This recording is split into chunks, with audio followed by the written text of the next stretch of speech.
Hello and welcome to RTV's continuing coverage of the aftermath of Hurricane Dorian. I'm your host tonight, Jerome Sawyer. Ahead in the program, the latest on provisions for displaced children, or also more on the restoration efforts in the two affected islands, a discussion about the restricted airspace, and part two of our journey into Marsh Harbour.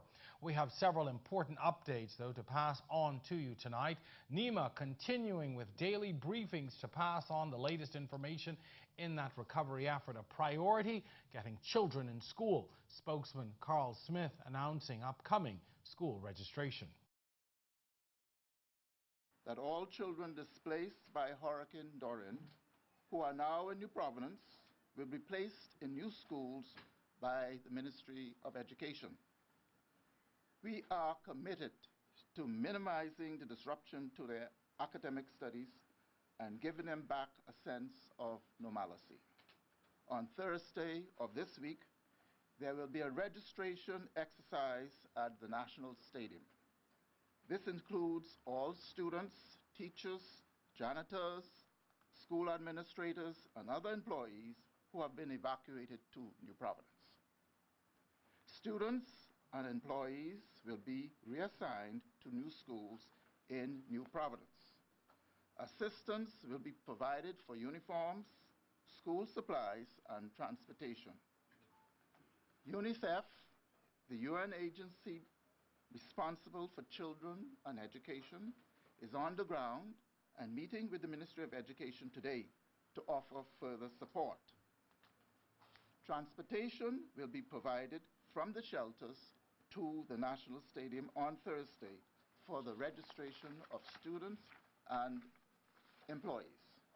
Now, they're also attempting to keep track of the 5,000 plus people displaced through official registration. The Department of Social Services handles the registration of persons affected by the hurricane who have left Abaco or Grand Bahama.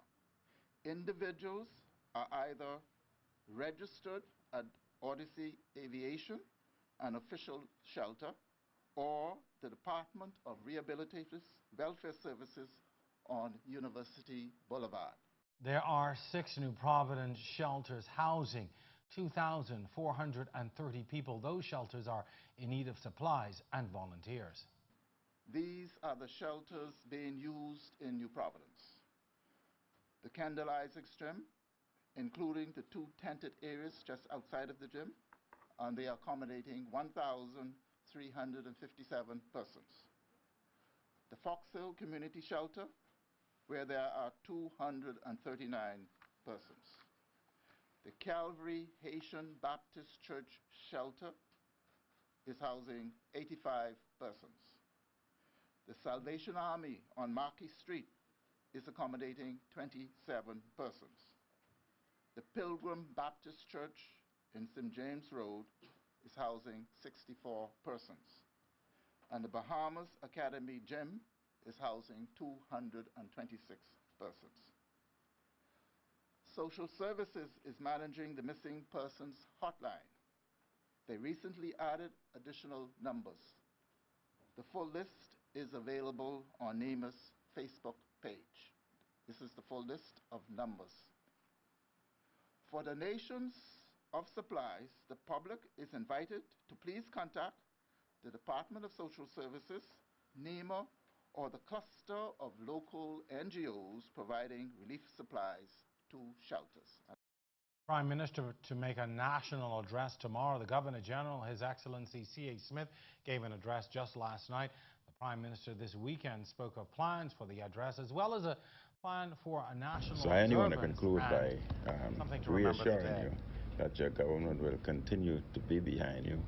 I would make a national address in another day or two, and at that particular time I would be asking for a national day of mourning, and I would also be asking for our flags to be flown at half-mast for the amount of individuals that would have died during this devastation.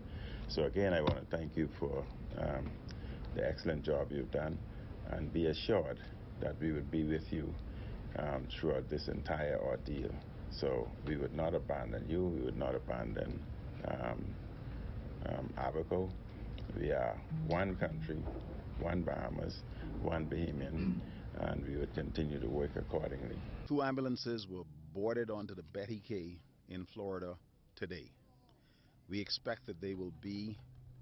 Well, Grand Bahama Police facing a long road ahead of them with more than 30 people reported missing so far. They have their work cut out for them. Many of those same officers now out in the recovery had to rescue countless Grand Bahamians after floodwaters swept through communities for the first time in the history of storms hitting that island. Assistant Commissioner Samuel Butler spoke with us recently about their role in the rescue and now recovery efforts. The real experience on the ground was certainly the surge, and as I said, as in certain areas rised at least 20 feet, and the average area 5 feet, and that posed a tremendous challenge to the police plan in terms of mobility. All of our vehicles were locked in and now destroyed by water, basically, the majority of them. And so the greatest challenge was to actually being able to get to persons, and so we had to abandon the thought of moving by vehicle, and we had to move by foot. And then thereafter, being able to actually connect with the heavy-duty equipment, because there was no ordinary urban vehicle that was able to operate through that kind of water. Again, as I said earlier, I was certainly grateful that for those persons who brought out those heavy equipment that were able to take to homes and rescue any number of persons coming from community. I was happy that the lift was wide enough to take 30 and 40 persons at a time. The end could have been certainly a different story.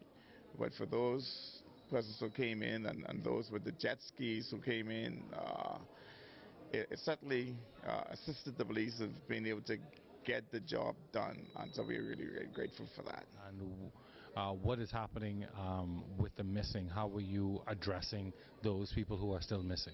Yeah. Again, very, very sensitive. As just to think and talk about persons who may have been impacted in such a manner throughout the communities. I want to be sensitive about it. But the police department actually, once the body was discovered, we went out, we collected the body, we delivered it to the appropriate place, and we've been getting calls from a number of sources about missing persons coming into the, whether from the NEMA Command Center, then on to the Police Command Center. And there we did our screening, because there are times that persons' names were called on more than one occasion. So we screened the names and streamlined it to know that but among all the calls that came in, you have certainly a 30. We've gone to every community, and as much as humanly possible, in fact, we have teams out as we speak, continuously combing the areas as best they could in terms of seeking to identify persons who may have been lost. And I am certain we may have more stories as time go on, but as the police actually receive those information, they're properly documented. And we know there was, based on, again, the surge and the raging tides and being very close to the sea level, we may recover bodies, or we may not, because it may have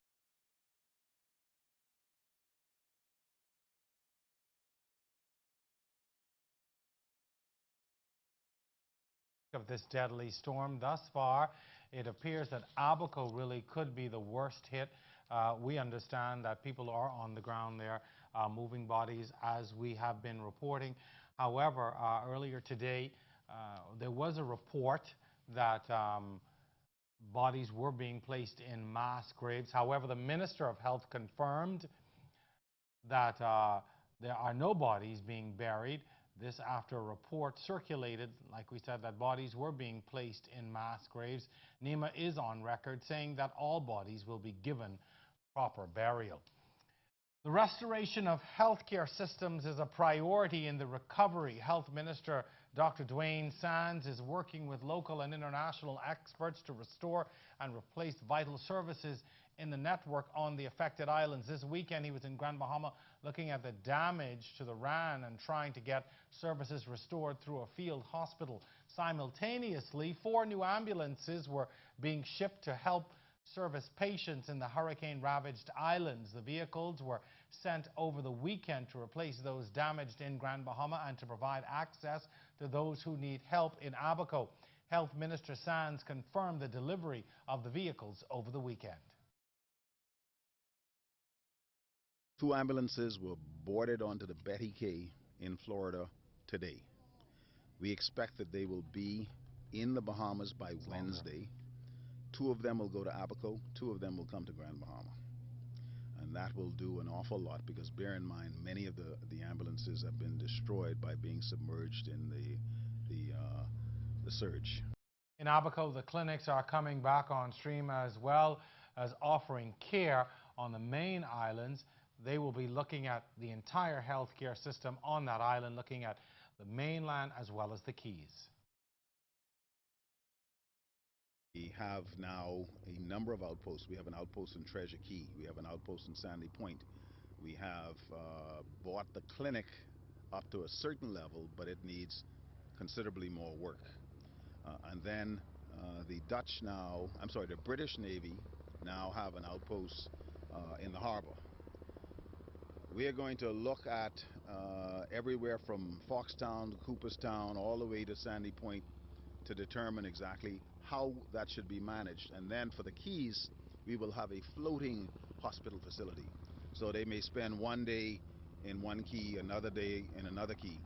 I don't know how many people there are that are going to be living in these keys because many of them have suffered incredible damage. But certainly if people decide to stay, then they will have the option of having good quality, top quality health care provided. While this is happening, what is being done to alleviate the outbreak of diseases, particularly in Abaco, where there is a huge concern about the number of dead bodies and other things that may contribute to an outbreak of any number of diseases? So we have teams that are on the ground now for search and recovery, particularly for dead bodies. But we also have Pan American Health Organization and other teams looking at water quality and making sure that people have access to safe water and food. We would have just put out a blast on email and WhatsApp and other social media to ensure that people understand that while it might look good and it might smell good, it doesn't necessarily mean that it's safe. It is unreasonable to expect that just because you say it, somebody's going to get a message. So that if I don't have a cell phone, if I don't have electricity, how am I going to get the message? And so we're using redundant, multiple methods of getting the message to the population up and down Abaco and from east to west in Grand Bahama. The airspace over those islands has been restricted by the Bahama Civil Aviation Authority. Our Jessica Robertson joins me live in an attempt now to understand what is going on and why all of this is so necessary. Jess? Thank you very much, Jerome. So I'm joined here this evening by Captain Charles Benaby, who's the Director of Civil Aviation here in the Bahamas. You've had a heck of a week. Yes, indeed. Yes, indeed. Immediately after the all clear was given, we dispatched a team to the Marsh Harbor area to do an initial assessment. When that aircraft is operated by Trans Island Airways, Mr. Paul Arner, thanks to him, when we went there, the runway was still covered with water.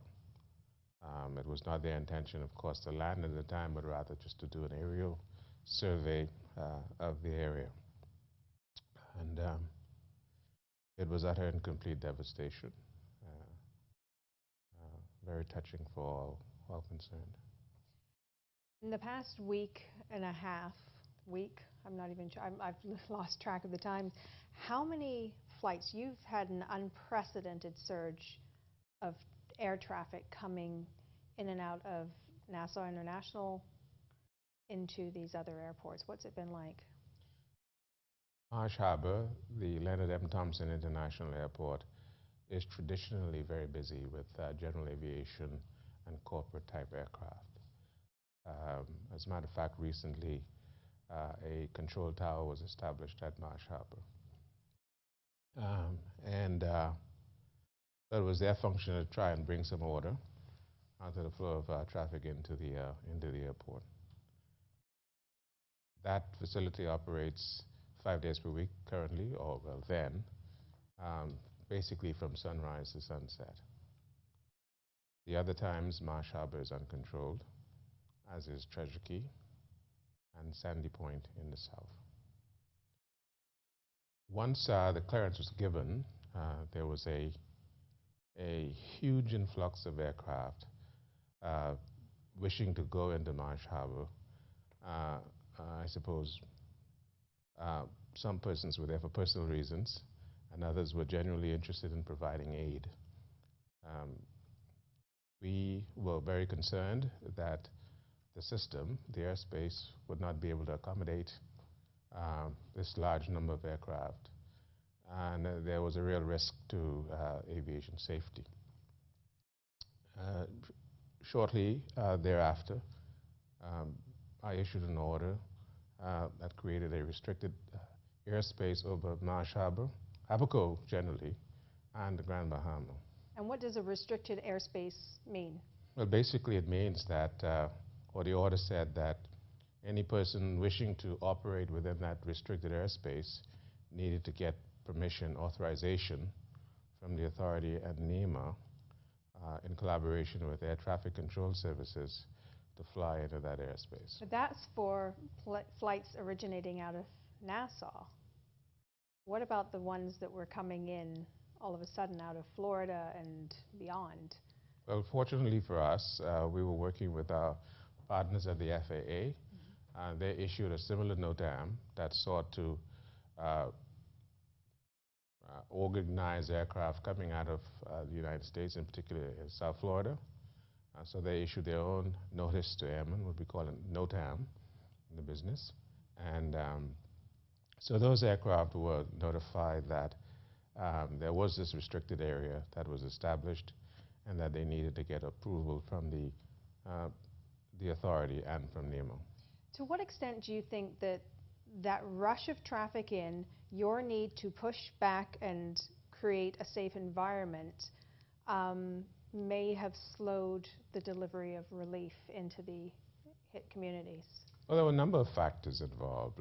We do not believe that it impeded. It was always our intention to facilitate the maximum throughput of aid to the affected areas. But we also recognize that it needed to be done in an orderly fashion. In addition to the airspace management, I also had a team of inspectors on the ground at Marsh Harbor, Treasure Key, Sandy Point, and Grand Bahama, Freeport International. So they have been assisting with the ground operations, moving aircraft out as quickly as possible, with the exception of Grand Bahama, Freeport International. These aerodromes are very small, with limited capacity. Sandy Point, for example, could take 2 aircraft on the ground at the same time.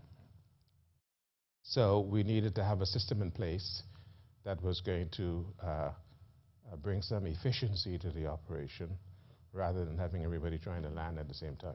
I went back in, I went in Thursday into Treasure Key, and there was one police officer on the ground trying to create order, people and planes. By the end of the day, he had a lot of assistance. When I went back in Saturday, there were men in vests creating order as much as possible. You still don't have a perimeter fence, so you just get out of your car on the road and you just walk, you step over the chain link fence and you're on there. So you've got people moving around. They stop thinking about where they are. You can easily have somebody walk into a very dangerous situation. And I can honestly, I've never seen that many planes in Treasure Key. Ever. Yes. And so your people are on the ground. They're doing this without the benefit, in Treasure Key for sure, without the benefit of any form of communication. Absolutely. from one of our partners. We were able to secure a number of satellite telephones, though reception was a bit spotty at times. So that was our only means of communication. So once they left Nassau, they were incommunicado, out of contact. I want to commend them, my team. I want to commend the Defense Force. I want to commend the fine men and women of the Bahamas Air Navigation Services Division, the air traffic controllers and their management.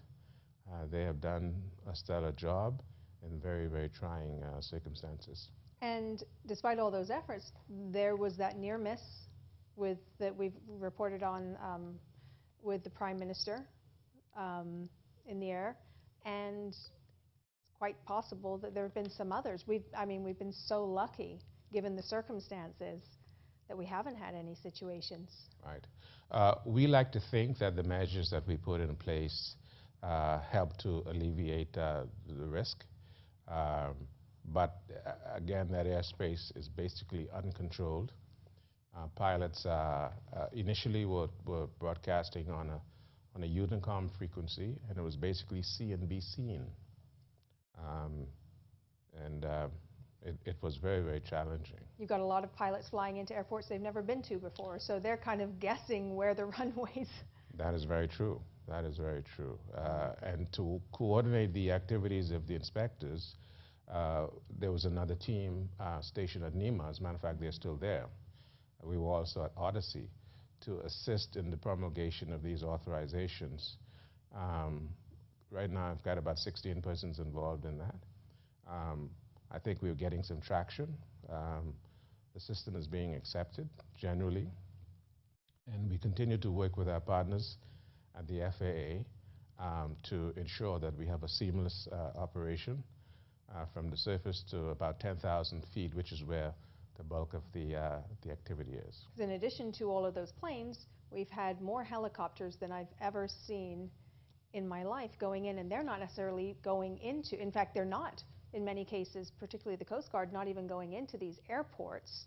So now you've got aircrafts having to go into wherever they can safely land, and that just adds in that whole other dynamic. You're absolutely right. Because the runways were covered with water,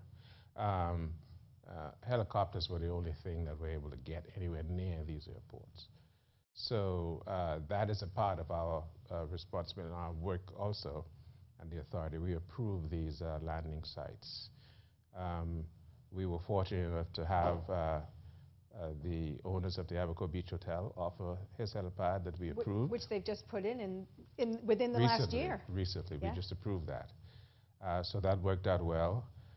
This is a national emergency, and we thought that we needed to do what we could do to assist, as I said, the flow of traffic into the affected areas. Treasure Key, they were landing all week on the tennis courts. Yes. Thankfully, that was cleared of debris. Where do we go from here? What kind of a time frame do you think are we able to say? Are we looking at getting those airports back up and running properly? Treasure Key, there's not even a building, much less a tower or any other structure. There's no fence. Marsh Harbor's been damaged. Grand Bahama, there's extensive damage. What is needed in order to get to a point where we could start to see commercial aviation return to these affected airports? I expect that it's going to be a long road. These aerodromes must be brought back up to some standard, and that is the task of the airport authority that manages the Family Island airports. The Grand Bahama Airport Company manages Grand Bahama International Airport. They've got their work cut out. The good news is that Grand Bahama Freeport is a little bit further along. They've got a nice long runway there that does not seem to have been damaged by the storm. They are having some challenges right now. But again, we have a group of extremely competent persons involved in that operation. So I think that we will be reviewing the airspace restrictions, and as soon as we are satisfied that the requisite levels of safety exist, we will consider lifting the restriction from the Grand Bahama Island. And Abaco? Because that has been where the bulk of the activity was, initially we'll monitor that some more, a little further. But it's going to be a while. Most persons do not ordinarily appreciate all of the things that goes into making this whole system, air aviation system, work. We have international flights, so there has to be screening. They need to meet the standards. There's no U.S. Customs preclearance in Grand Bahama anymore currently, so that'll come back when they can. It's going to be a while, I think, before things are back to normal. Right. Well, thank you very much for coming and explaining all that's been going on. Thank you, and thank you to your team for keeping everyone safe in the air and getting this aid in. Thank you. It's my pleasure. Thank you very much, Jessica. Certainly thank you to Captain Beneby and the team, and also to the air traffic controllers who have been working tirelessly to ensure the safety of everyone coming in and out of all of our airports. So thank you so very much. Well, more tonight on the carnage left in Abaco, an island that was once a busy center of commerce is now a disaster zone. The moment you walk into the Marsh Harbor Airport, you get a sense of the panic-stricken passengers who would have passed through. The security systems, services, and general order abandoned. The outside provides the first glimpse of the damage yet to come. Cars are battered, some dislodged and transplanted like matchbox toys at the hands of a toddler. But this is no child's play. A left turn out of the airport into the main Marsh Harbor is jaw-dropping. Every building, space, business, home, and meeting place ripped apart. Entire roofs gone. Portions of buildings dismantled. Tangled pieces of siding, steel beams, and blown-out windows and doors. Remnants of a once thriving, prosperous, and bustling family island community. Now, only an eerie silence of passing vehicles and faint voices.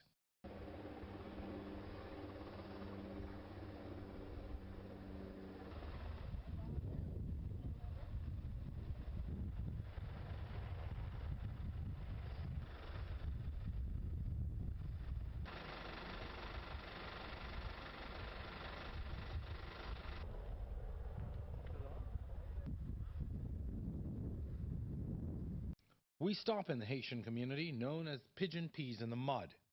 A man who once lived inside this now twisted mangle guides my team and I inside. This is the mud. Yes. And this is the main road into the mud. Main road, yeah. One here, this side, one more wood on this side. The wood, by the dock. Where did these containers come from? All the dock. They're from the dock? All the dock. That's why all that damage making that. Every container come from the dock. They're clean. That's what it is. Wow. All them people sticking in that hall and here, this big. And you stayed here? I watch him watch my eye. You watched this happen? Well, I see how the Bible shit where you went there? Yeah. I watch everything and it just come, I can come out. You can come out. If I can come out, get out, I might be. How long? How many hours? For okay? You know, how many hours you stayed in the hurricane? All day. All day. All day. All day. It wasn't long before the scent of decomposing bodies hit me.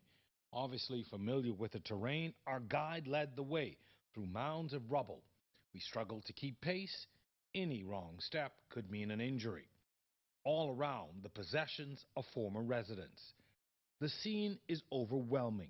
Destruction as far as the eye can see. There are bodies in plain view waiting to be retrieved, while beneath, the scent indicates more and more tragedies yet unaccounted for. At times, we found ourselves stuck, unsure of how to move forward. U.S. Armed Forces helicopters buzz overhead. obviously curious at our activities. As we head out, a woman leaning up on a truck looks on at the place she once called home. Reluctantly, eventually, she talks. You know people who died in here? I don't know it was. From your family or Yeah. some of your family is there? I'm against one boy. The boy and your girl? Gone? Like a little. No, Oh, she's okay. Did you stay here in the town or did you go somewhere else? Finally, we leave the valley of death, once known as Pigeon Peas in the Mud. But just a few feet down the road, an astounding sight greets us. A steel hull vessel lodged on the side of the Scotiabank building. Evidence of the power unleashed here. If you ever visited Marsh Harbour, you would know this area. It was busy for a family island. A lot of commerce was concentrated here. But now, a wrecked and twisted mass of buildings, vehicles, boats, and possibly more bodies. Well, all children's homes here in New Providence are being used to take in displaced children. 15 to be exact were placed at the Children's Emergency Hostel, now former residents of Grand Bahama Children's Home. They range from 4 months to 8 years old. Administrator Sabrina Smith said the children are adjusting. You will know the difference between the ones who live here, because they fit right in. They fit right in. So you'll have to say, well, okay, I don't know this one, but okay, this is not ours, but you would know the difference. They blend right in. Blend right in. They blend in. Again, that's the thing to do. Kids don't know the danger as to what we went through. All they know is they see other kids. And so they're just doing what kids does. Blend right in. You know, a little row here, a little fight here, but they're okay. They're okay. And play. And play, oh Lord, they play all day. They was playing all day. But the majority of the ones that come here to me, the baby ones, they still stay like 1, 2, 3. So they ain't looking for school to be in school no time soon. Well, what I really specifically am asking is the students from Grand Bahama, those who are able to go to primary school. No, no, no, we're not putting them in school as yet until further notice. Until further notice. So maybe you have to see the length of time being here. They're going to be placed in school if it's a have to. They will be placed in school. Well, as donations came in, so did a visitor from Westchester, New York. Amy Salerno is in Nassau for a conference and was moved by news of the devastation from Dorian. She brought supplies for the kids, which included brand new toys.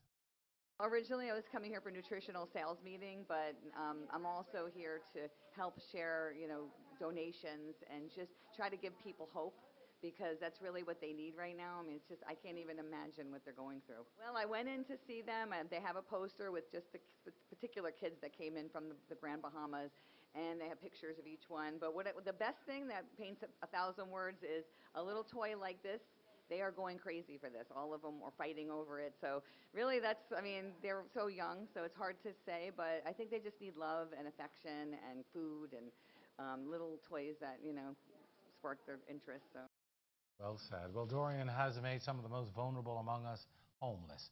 More and more children are making their way to New Providence, and a number of schools are welcoming them.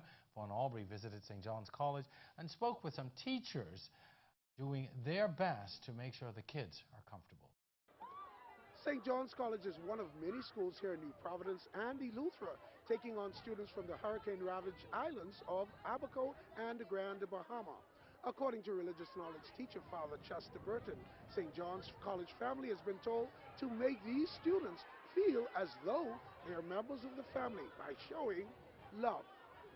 The show atmosphere of love and camaraderie, and to welcome them in terms of where you want to say that you're part of God's kingdom. What happened to you could happen to anybody. And so we now in an atmosphere where we taking those persons in and reaching out to them and saying, here's another part of God's creation. We know it's difficult for you not at the time being, but here's us saying to you that we are part of God's kingdom. We're here in Anglican Church, we're here in Anglican school system, welcoming you and embracing you and saying, we love you. We also spoke with a teacher here at St. John's College who formerly worked in Grand Bahama and is making efforts to get some of her former students relocated here to the capital. It's a very emotional time right now because Grand Bahama was very good to me. The people and teaching at the school I was at, Bishop Michael Alden, it's the Anglican school over there. The people were very receiving, and to see them going through this right now is really touching. From it's happened, I was very concerned about those that I met there, my friends and family that were there, and just every day tirelessly trying to find resources to get there and communicating with my past parents to see how well we can get their children situated here and our other schools. And we want you to know that we care and appreciate your presence here in the Valley of the Green Giants. We're still trying to find out who's going to come, who's not going to come, but some parents are Grand Bahama strong, so they're not even thinking about sending some of them, but some are. We have, I think, 4 or 5 here already, and it's a lot because I was there, and I just transferred this year, and I guess God had a reason to let me come home. How do you tell your students how they can help to make these children feel comfortable? Well, I tell them, first of all, it could have been us. And if it was us, I don't know what we would have done. And any day it could have been, it can be us. So you have to be your brother's keeper in this time right now. And during this period of adjustment, parents and teachers have been asked to make these students feel at home. It's also a message to parents of students not affected by the storm directly. They should also show the love to these persons. Reporting from St. John's College, I'm Vaughn Albury. Back to you in the studio. Thank you very much. Great piece to end on tonight. Jessica, it has been, as I told someone, it's been 2 weeks exactly since we focused on this storm. 2 weeks ago, our focus shifted to what was coming, and so much has happened within this period of time. One of the things I think is important is that it seems NEMA and partners are finally coming together. There seems to be a lot more cohesion now. And that's, I think, you know, there's been so much criticism and people are angry, they're scared, they're hurt. And so, you know, we do lash out. And there's been a lot of criticism, but you've got to just put things into perspective. It's never happened on this magnitude before. And then from an organization point of view, you've never had this many people, this many organizations, this many flights coming in to help. It's fantastic, but it's not all going to just drop here and work. You got to be able to sit back and go, okay, who do we have here? What do we need everybody to do? And it kind of seems like everything's ticking along. For some people, it's never going to have been soon enough. Never going to be enough. Or be enough. Yeah. But, you know, here we are, and we talk about that. In some ways, this feels like we've been dealing with this for a lifetime. That's why I said 2 weeks, but it's... And yet, the reality is, it's just been a week, really.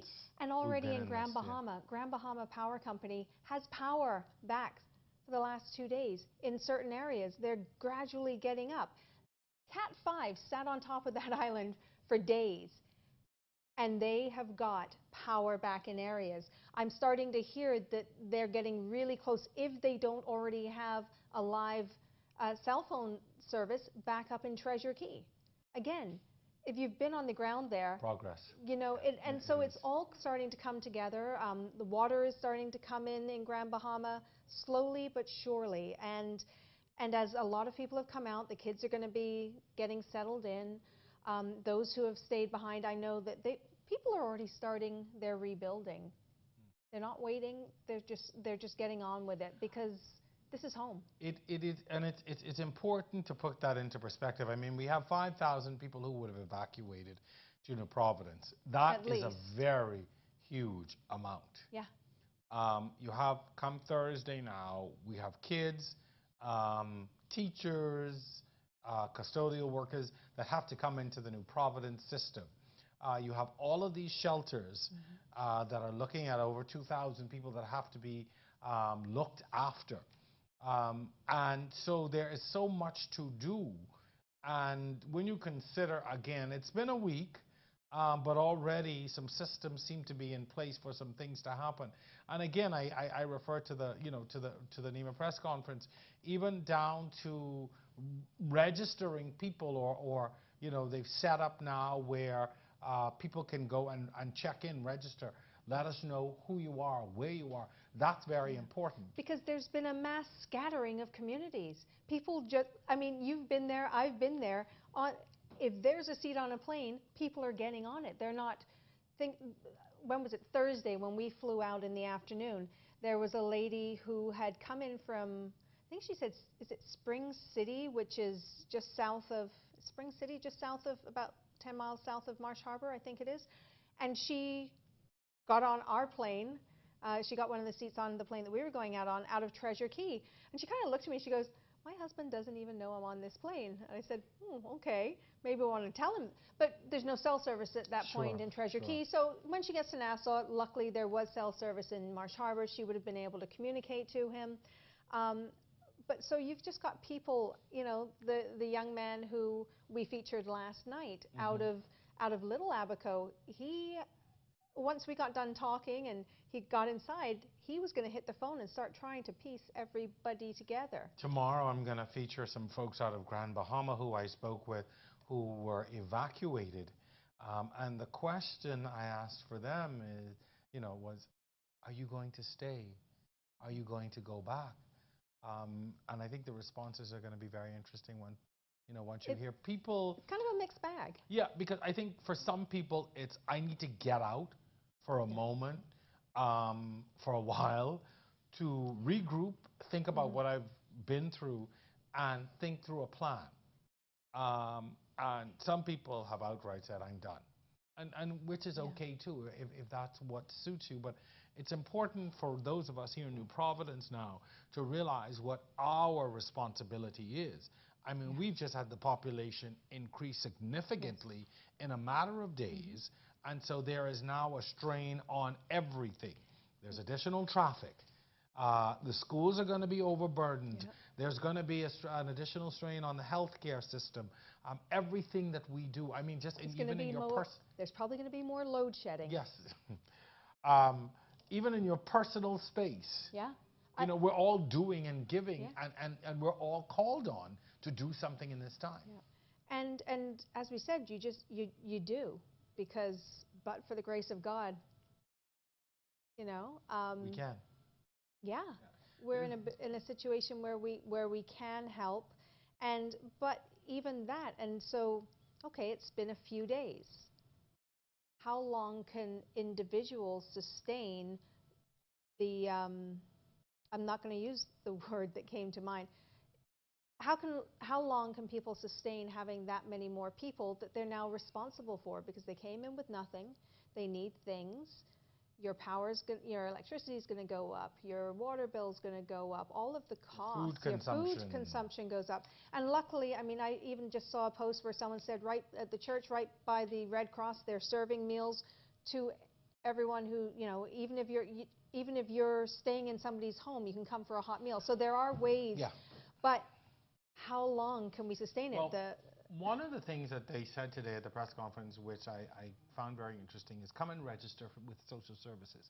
So I'm hoping that that indicates that people who are displaced will now have access to food, clothing, whatever assistance that social services will provide. I mean, one of the things you heard today is they will provide uniforms for the children who are going to school. And that is so very important. Right after a crisis like this, you've got to get children in school. And I don't think people realize how important that is. Children bring a sense of normalcy to a lot of things. Going to school for them, and I don't mean this in the wrong way, sort of getting them out of the parents' hair for a couple hours during the day. It allows me to think about what I'm going to do, conduct my business. Their education is continuing, which is very, very important. And that's going to be, very important going forward. But you see now some key things beginning to come together. This morning at the press conference they announced, and you saw them there, a number of NGOs, a number of organizations who are working together with NEMA. I can't tell you how happy I was to see that. Because in the past we've had a lot, I'm going to say it, a lot of pulling and hauling, everybody off doing their own thing. But now it seems they've come together in a formal way to assess what the needs are and to begin to meet those needs. From the very beginning, it was always said we need to coordinate the efforts. Yes. We must coordinate the efforts, because what you do not want to happen in the coming days is things are going into islands where they're not needed. Right. And where pallets are arriving on the dock and things are sitting there spoiling, wasting. And you know, when you even talk about water, you just can't have water sitting in bottles in sunlight, you know, for days and days. That's not a good thing. Yeah. You know, and so I'm hoping now that this coordinated effort that we're beginning to see is going to help us to bring some focus to what is needed. And then we haven't even begun to talk about the cleanup.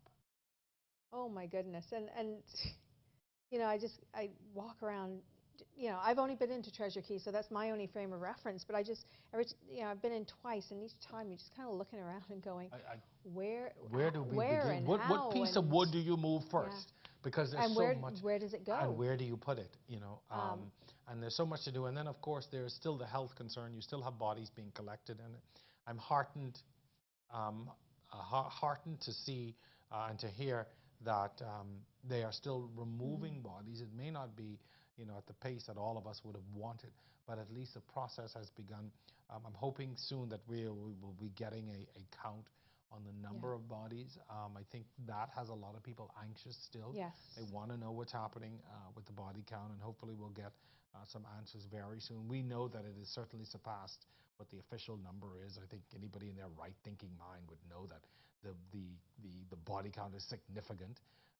But you know, there is a fixation on the number.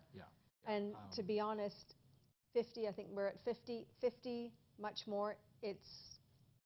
It's already a staggering number. Yeah, 50 is staggering even in a community, in a country of our size. You know, that number alone is staggering, and you've heard the officials say that. So, you know, a couple things going forward too. We had to refute something tonight with this report of bodies just being thrown in mass graves. You know, I spoke to the minister this morning. I asked him. He said, "There's no truth to it." You know, and so we expend a lot of energy on mischief and foolishness. I'm going to call it. And it's intentional, and that's what's so. You know, I said to someone when they were, you know, I commenting on something that was not true the other day. I'm not going to go into what it was. And I said, you know, our current reality is bad enough. Yeah. We don't need to make things up. Let's just deal with our reality, because it's pretty dire. I think there's enough bad news out there to keep us busy for a very long time. We don't need to add to it. And I say to people all the time, before you repost or forward something or get into a conversation about something, stop and think for a moment. Is this something that I need to participate in? Is this information that I really should be sharing? Is this helping the situation? And I always go back to my point, you know, the time that you take to spend on social media and other places, you know, spewing foolishness, you can use that time to reach out to determine or to figure out who needs help with what. You know, we waste a lot of time just being idle when there are thousands of people out there who need our help. And I say it every night. You know, we spend too much time dealing in the unknown, speculating, and sometimes purposely spreading foolishness, lies, untruths, things designed to evoke some kind of emotion. And you know, and the thing is, in those very early days, you kind of almost get it, because I was seeing things, and I'm like, you know, we're trying to make sense of the story and figure out what has happened, what hasn't happened, and you do start, you know, questioning it. But things have settled more now.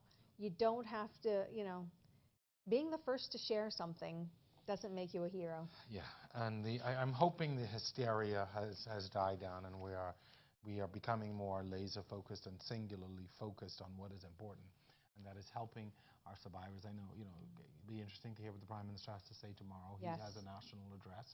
He's going to call for a day of mourning and flags to be flown at half-mast, which I think is important.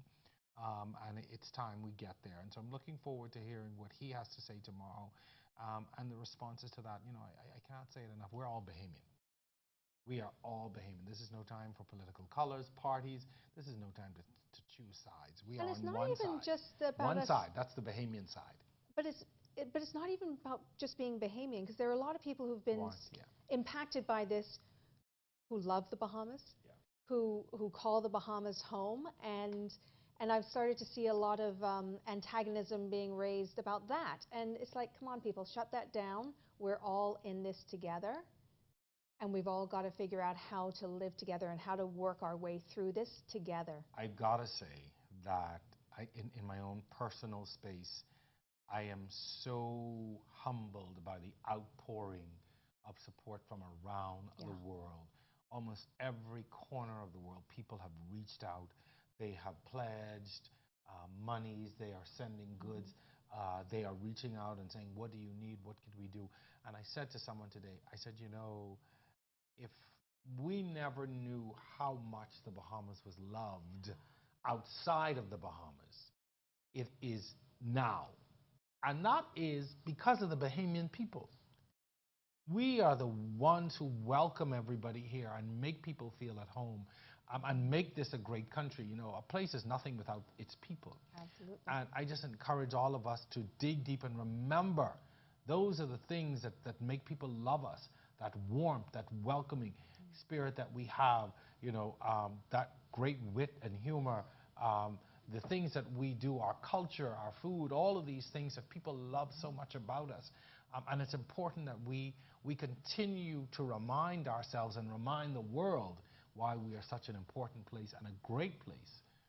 So see how the world marks the manner of your bearing. I mean, never before do I think that the words of our national anthem have had such meaning. Well, Jess, that's going to do it for us tonight. I think we've had our time here. And so we've got a closing picture tonight. Yes.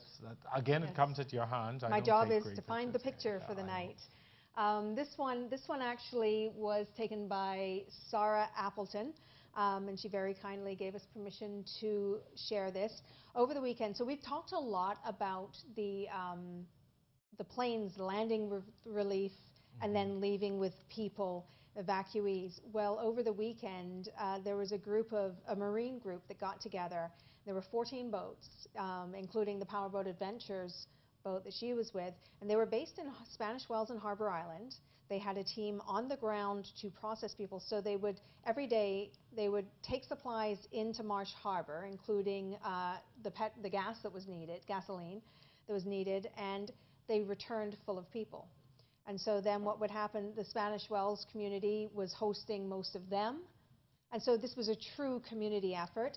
They gave them supplies to run up each day, so the supplies were coming out of North Eleuthera area. And they even sent up 8 of their fishing boats one night to collect the people. And they lifted, Powerboat Adventure, they lifted the group, 242 people out the first day. 69 of them were on Powerboat Adventures, and the next day it was 260 something, and 70 were on Powerboat Adventures. They were all hindered a bit by rough seas that were still happening, but they gave priority to women and children and the elderly. And it was just a phenomenal effort. And once they got into North Eleuthera, they went to the island dock, 3 Island Dock, where volunteers and local government from Harbor Island and North Eleuthera set up food, cold water, medical assistance there if it was needed. And babies were taken immediately over to the Harbor Island Clinic to be checked out. And then once they were processed there, they were driven to North Eleuthera Airport and flown into Nassau. Fantastic I mean, just an amazing. And so fantastic Sarah took so this let's picture, take a look at this picture. And so these little guys, they were so excited that they were going to get to go on the big fast boat. And within minutes, they were out cold after their absolutely exhausting few days. So I hope they got to enjoy their ride, but certainly, I mean, so many individuals and companies came forward. And we to haven't help talked in about the their effort way. much in North Eleuthera, so I'm happy you brought that up. That's so very you know, important. the fuel for the project was mostly donated. I mean, it just showing how together we can do this, and especially if we embrace this huge village that we've just kind of found out that we have as the Bahamas. You know, the world is our village, and they've all reached out to help us, and if we can all work together, but yeah, these guys great things we can accomplish. Yeah. So that's how I feel at night when I get home from the broadcast, just so you know. Yes. Well, folks, that's going to do it for us tonight. We thank you so much for tuning in. As always, it's our duty to be here, and we're happy to do it. Thank you so much. We'll see you tomorrow night, Same place, same time. Thanks again.